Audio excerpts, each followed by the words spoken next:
I had a brain tumour when I was 16. I've already said I wasn't very well. And we had to go to Harare. The whole of the country of Zimbabwe had 2 neurosurgeons, and one of them had arthritis, and he couldn't operate anymore. So I had to go and see, after all the tests, and they found that I had a brain tumour, I had to go to Harare to see this neurosurgeon. And we went by train, and we had a big war in Zimbabwe. And we had to go very slowly because the army were checking for landmines on the track. Yes. So we arrived very, very late at night, and we'd left early in the morning from Bulawayo, my home city, to Harare.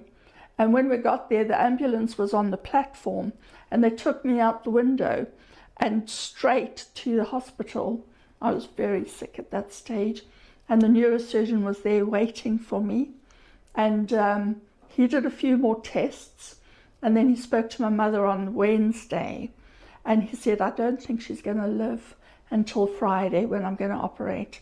Her brain is covered in these tumours. And there's a name for that, that's blastoma. And that is, they're cancerous, and unfortunately, if they're removed, they come back. So he said that's what she's got.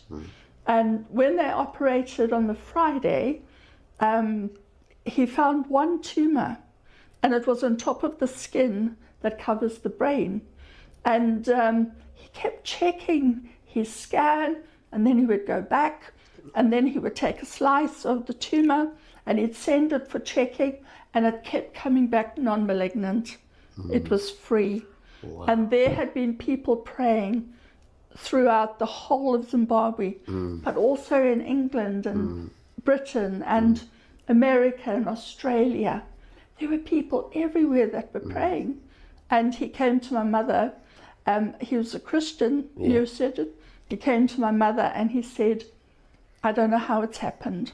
I prayed before the surgery, as I always do, and I know there were a lot of people praying, but the tumour that I removed was non-malignant. Wow. There was no cancer, and I got it all.